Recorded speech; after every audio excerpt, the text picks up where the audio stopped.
Hello viewers, வணக்கம். நான் உங்கள் வீக்கெண்ட். நீங்கள் பார்த்துட்டு இருக்கிறது விபி விலாக்ஸ். அன்றைக்கி நம்ம பார்க்க போகிறோம்னா பிக் பாஸ் சீசன் 9.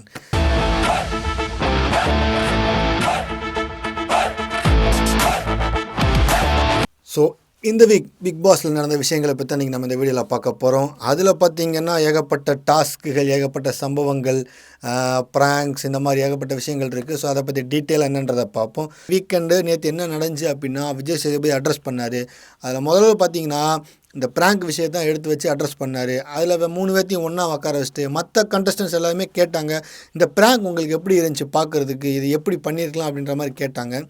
ஸோ எல்லாருமே சொன்னாங்க, எனக்கு பயமாக இருந்துச்சு. சென்டரெலாம் சொன்னாங்க, இந்த மாதிரி வெளியே குழந்தையெல்லாம் பார்க்குறாங்க, இது ரொம்ப அபத்தமாக இருந்துச்சு, எங்களுக்கு ரொம்ப பயமாகவும் இருந்துச்சு அப்படின்ற மாதிரி எல்லாருமே எல்லாரோட கருத்து ஒவ்வொரு கருத்தையும் சொன்னாங்க.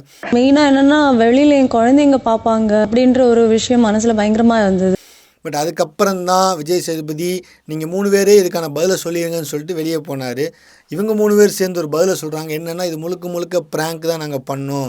ஆக்சுவலாக இது வந்து எந்த ஒரு யாரையும் கஷ்டப்படுத்தணும் எண்ணத்தோடு நாங்கள் பண்ணல, இது ப்ராங்க் பண்ண தான் பண்ணோம் அப்படின்னு சொல்கிறாங்க. அப்போ எல்லாருமே ஷாக்கு, அட பாவிகளா அப்படின்ட்டு. ஏன்னா ரொம்ப எமோஷனலாக கனெக்ட் ஆகி அந்தளவுக்கு அட்வைஸ் நிறையா கொடுத்தாங்க. இந்த மாதிரிலாம் பண்ணாதீங்க, செய்யாதீங்கன்னு சொல்லி ரொம்ப அட்வைஸ் கொடுத்தாங்க. பட் அதெல்லாம் ப்ராங்க்குன்னு சொல்லும்போது அவங்களுக்கே ஒரு மாதிரி டிசப்பாயின்மெண்ட் ஆயிடுச்சு. என்னடா இது இப்படி ஆயிடுச்சு, இப்படி பண்ணிட்டாங்களே அப்படின்னு.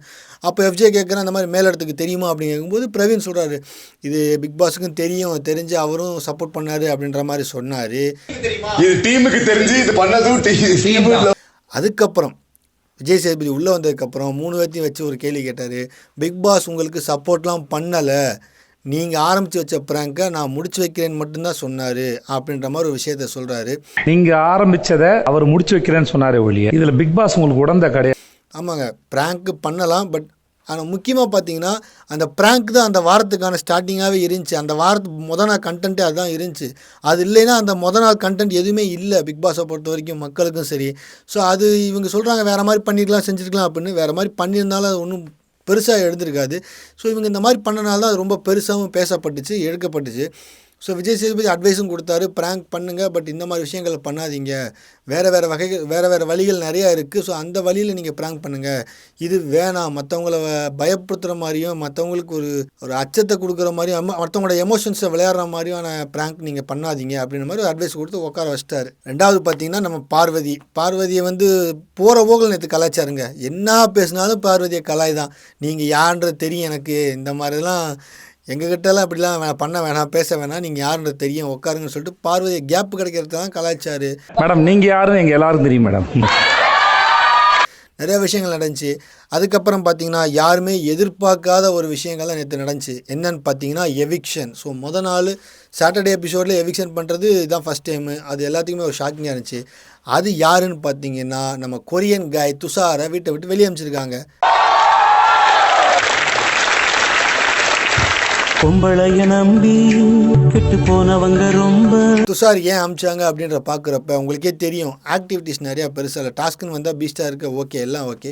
பட் அதை தாண்டி இந்த வீட்டில் நீ எந்தளவுக்கு ஒரு கண்டென்ட் கொடுத்துருக்க, எந்தளவுக்கு பெர்ஃபார்ம் பண்ணியிருக்கன்ற பார்க்குறப்போ ஒன்றுமே இல்லை.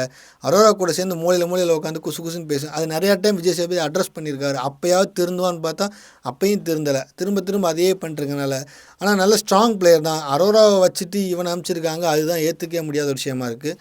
அது பரவாயில்ல, ஓட்டு இல்லாதனால அரோரா உள்ளே வச்சுருக்காங்க. இப்போ ஆனால் அரோரா தான் இருக்கிறதுலே ஃபஸ்ட்டு கண்டென்ட். அது தேவையே இல்லாத கண்டென்ட், எதுக்குடா அதை வச்சுருக்கீங்க அப்படின்றதான் இன்னமும் கேட்க தோணுது.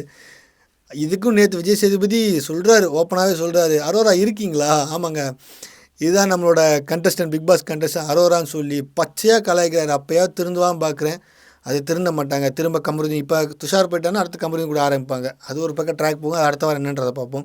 ஸோ இதெல்லாம் முடிஞ்சு நான் எதிர்பார்த்த மாதிரி இந்த சீக்ரெட் டாஸ்க்கை உடைப்பாருன்னு பார்த்தேன். அது நேற்று சாட்டர்டே எபிசோடில் உடைக்கல. மேபி இன்றைக்கி ஒரு குறும்படம் போட்டு அதை உடைக்க போகிறாரு. அது வந்ததுக்கப்புறம் தான் தெரியும் எப்படி என்ன இதுன்றதை நம்ம முழுசாக பார்த்துக்கலாம் அது என்னன்றதை. ஸோ இன்றைக்கியான ப்ரொமோவில் பார்த்தீங்கன்னா, நான் செஞ்ச வேலைக்கு எனக்கான ரெக்கக்னேஷன் ஏன் கொடுக்கல அப்படின்ற மாதிரி ஒரு கேள்வி கேட்குறாரு.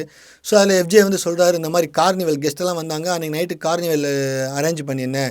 ஸோ அந்த கார்னிவல் நான் அரேஞ்ச் பண்ணியிருந்தேன், ஆனால் அதுக்கான ரெக்கக்னேஷன் எனக்கு கிடைக்கல. இப்போ தீபக் இவங்கெல்லாம் உட்காந்து கேட்குறப்போ அமித் சொல்கிறாரு, ஆமாம் அவருக்கு வந்து கார்னிவல் நல்லான்னு சொல்லும்போது அமித் சொல்கிறாரு தேங்க்யூன்னு மட்டும் தான் சொன்னார்.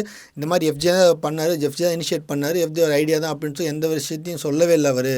அதுக்கான ரெக்கக்னேஷன் எனக்கு வாங்கியும் கொடுக்கல அவர் அப்படின்ற மாதிரி சொல்கிறாங்க. நான் இந்த வேலையெல்லாம் பார்த்தேன், கிரெடிட் எனக்கு கிடைக்காம வேற ஒருத்தருக்கு போயிடுச்சு. கார்னிவல்ன்ற ஐடியா அமித் கொடுத்திருந்தாரு, சூப்பரா இருந்துச்சு அப்படின்னு சொல்லிட்டு அப்ரிஷியேட் பண்ணாங்கன்னா கிரெடிட் வந்துட்டு வாங்கிட்டு தேங்க்யூ அப்படின்னு தான் சொன்னாரு. அந்த கார்னிவல் ஐடியா கொடுத்ததே நான். கூடவே அரோராவை என்ன சொல்கிறாங்க, பிரியங்கா மேம் வந்து எஃப்ஜேயோட ஆக்ட் நல்லா இருந்துச்சு அப்படின்னு சொல்லியிருந்தாங்க. அது பண்ண வேண்டாம்னு சொன்னதே அமித். பிரியங்கா வந்து சொன்னாங்க எஃப்ஜே நீங்கள் பண்ண உண்மையில் நல்லா இருந்துச்சு அப்படின்ற மாதிரி சொல்கிறப்போ அதை செய்ய வேணாம்னு சொன்னதே அமித் தான் அப்படின்ற மாதிரி சொல்கிறாங்க.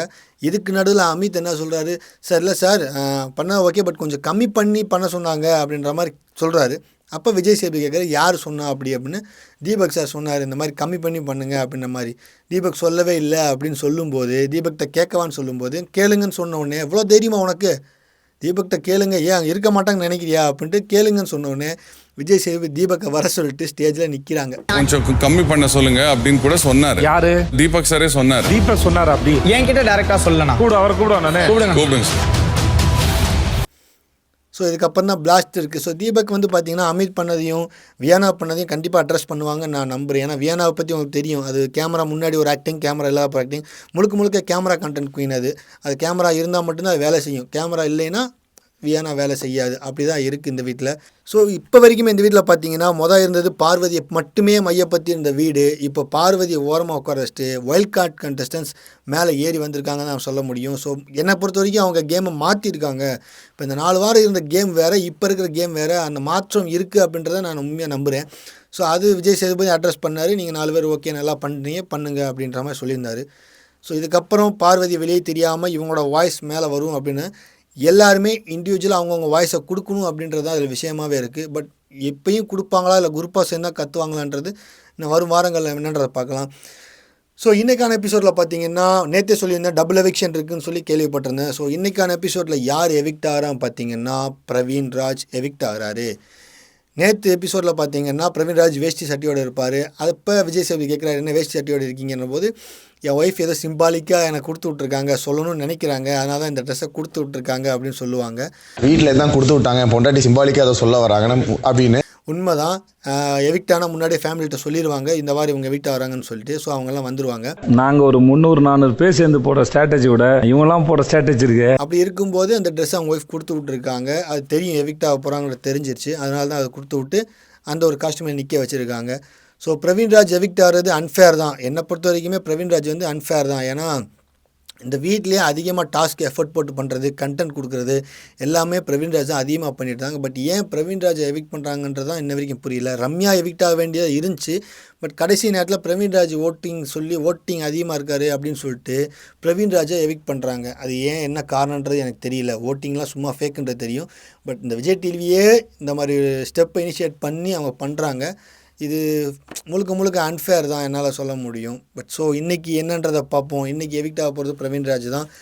அது என்ன நடக்க போகுது, ஏது நடக்க போகுது, இன்றைக்கி விஜய் சேதுபதி அந்த டாஸ்க் விஷயத்தை, சீக்ரெட் டாஸ்க் விஷயத்தை அட்ரஸ் பண்ணுவாரா, அது மற்றவங்க கண்டஸ்டன்ஸ் ரியாக்ஷன்ஸ் எப்படி இருக்கும் அப்படின்றலாம் நம்ம வெயிட் பண்ணி பார்ப்போம்.